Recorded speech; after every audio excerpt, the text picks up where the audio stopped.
Bonjour, mon nom est Bernard Vézina et je suis avocat médiateur familial. Dans cette capsule vidéo, je souhaite vous présenter le programme d'aide juridique.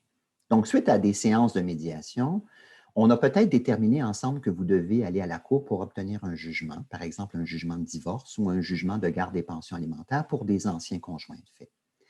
Le cas échéant, on va peut-être déterminer aussi que vous êtes peut-être admissible à l'aide juridique, que vous n'aurez pas à payer des honoraires à l'avocat, en l'occurrence moi, dans le privé pour cette procédure judiciaire-là qui n'est pas couverte par le programme de médiation familiale.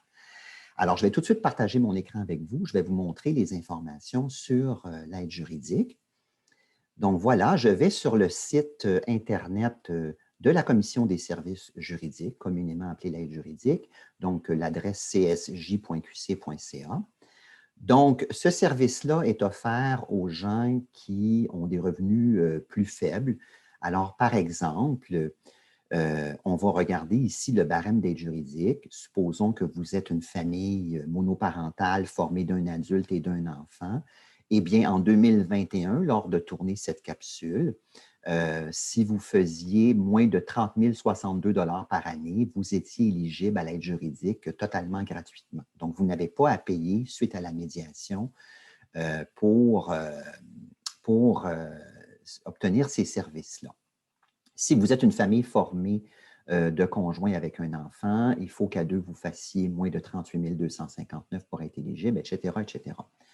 Par contre, ça se peut que vous soyez éligible non pas à l'aide totalement gratuite, mais à l'aide juridique avec un volet contributif.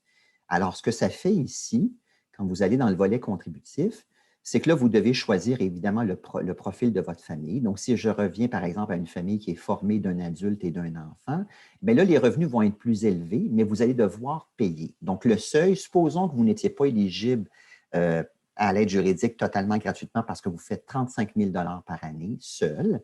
À ce moment-là, vous, l'aide juridique, votre contribution, ça va être de 400 $. Donc, le bureau d'aide juridique va vous demander de payer avec une entente de paiement 400 $ au total. Mais l'aide juridique va payer votre avocat, en l'occurrence moi.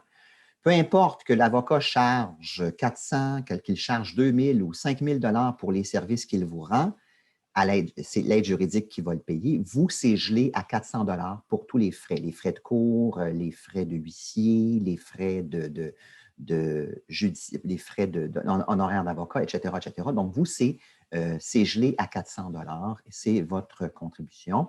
Et évidemment, si vous êtes une famille qui est formée de conjoints, donc il y aurait deux parents avec un enfant, eh bien là, à deux, si vous faites, ça peut aller jusqu'à 53 437 et une contribution de 800 $. Donc, c'est évidemment, ça sera toujours moins cher qu'un avocat dans le privé. Donc, ça, c'est pour l'aide juridique si vous êtes admissible pour obtenir un jugement de cour. Donc, je vous invite aussi à consulter mon autre capsule sur le service d'aide à l'homologation et le service administratif de révision des pensions alimentaires. Lorsque vous avez un premier jugement de cour et que vous souhaitez le réviser, même si vous n'êtes pas éligible à l'aide juridique, vous pourriez être éligible à ces services-là pour obtenir un nouveau jugement.